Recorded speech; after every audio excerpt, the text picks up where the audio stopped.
Hey everyone, welcome back to the channel.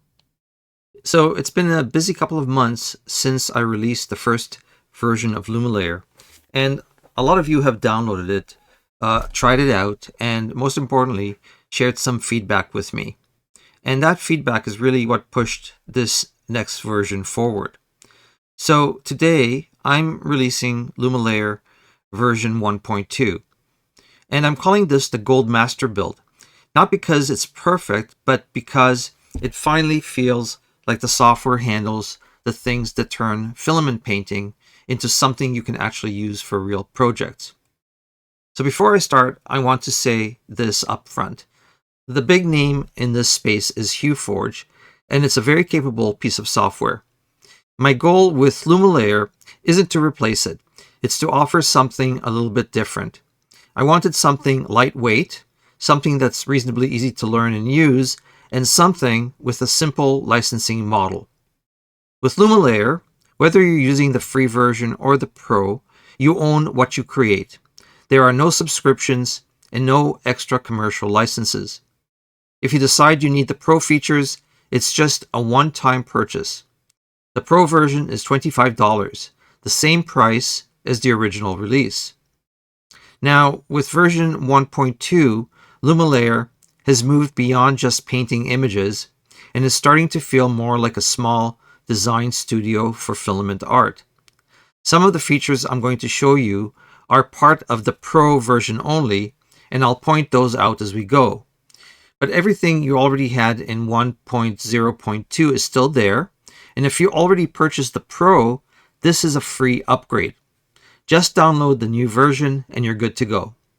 So let's go over to LumaLayer and I'll show you what's new. So one of the biggest requests I had was to stop printing everything as a rectangle or a square. So in version 1.2, I added full transparency support.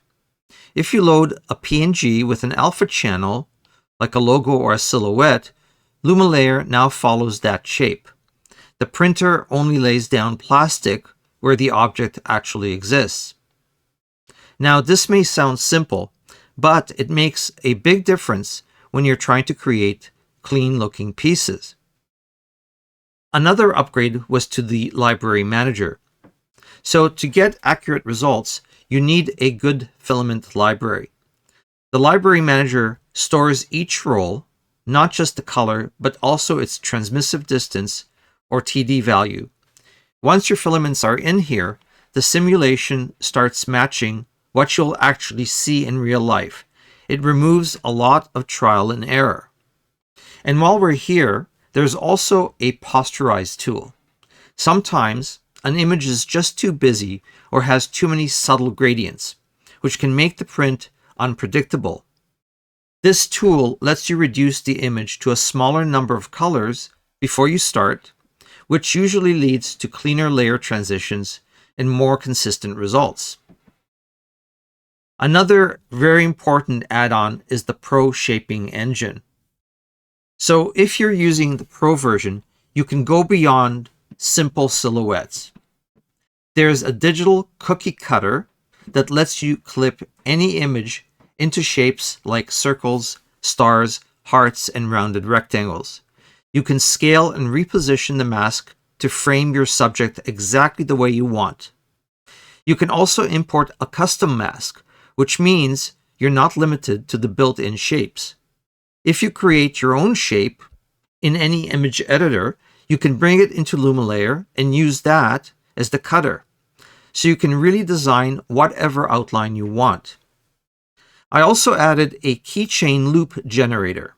So with one click, it creates a loop that's part of the actual 3D mesh, so it's strong enough for real use. And the loop isn't fixed. You can move it around and place it wherever it makes sense for your design, instead of being stuck in the center. There's also a raised border option, which gives the print a more finished edge. And finally, there's also a vibrant mode. If your colors are looking a bit thin or washed out, you can force the software to lay down a solid base layer. That helps keep the colors bold and opaque, even in darker areas of the image. So another function that I added that I think people are really going to love is the multi-line text engine. Now, this is only available in the Pro version of LumaLayer, but I think that if you get the Pro, you'll find that this is a very useful function. So personalization is a big part of making useful prints. And in version 1.2, I've added this multi-line text system.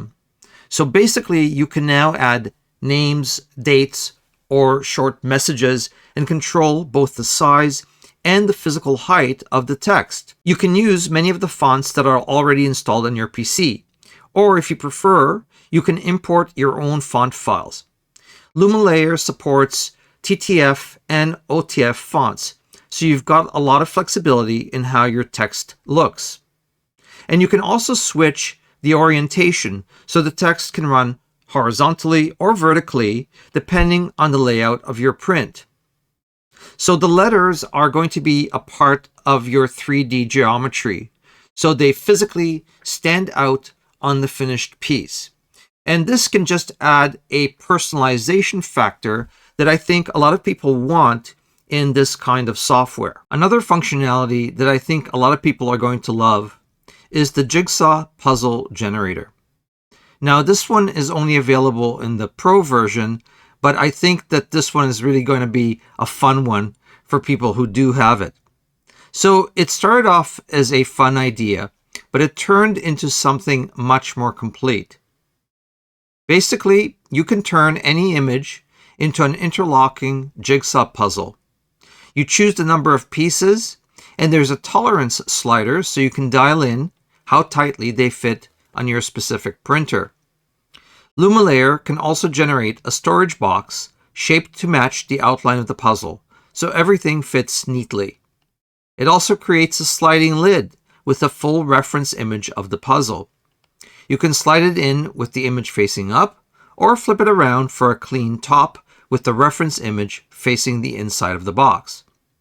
There's also a small finger notch, so it's easy to remove. The idea was to make this more than just a print.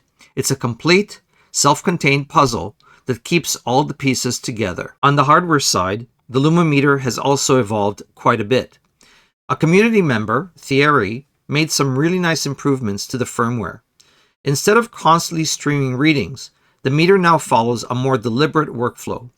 You insert the filament, it stabilizes, takes a high precision measurement, and then sends a single clean result to LumaLayer. This makes the readings much more consistent and reduces noise, especially with darker or more translucent filaments. There's also improved calibration built in. The meter now measures both a dark reference and a bright reference, which helps normalize the transmission readings across different lighting conditions. The original firmware already supported Wi-Fi, so the meter could send TD and color readings directly into LumaLayer. With the new firmware, that wireless workflow has been refined. From the user side, it still works the same. You can have the meter anywhere on your workbench, insert a filament, and see the TD value and color update directly in the software. But now the measurements are much more stable and repeatable. So LumaLayer has been a pretty big project for me. I'm building it as a solo developer, and the goal is really just to create tools that I personally would want to use in my own workshop. The standard version is still free, and it's a great way to get started.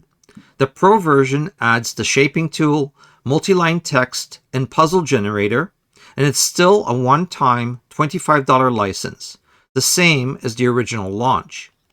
And again, if you already purchased Pro in version 1.0.2, this is a free upgrade.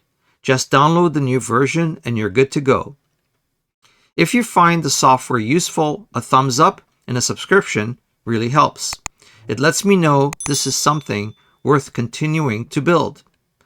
All the links for the download, the LumaMeter build guide, and the Discord are in the description below. Thanks for watching, and always, let's keep creating with tech. I'll see you in the next one. Bye for now.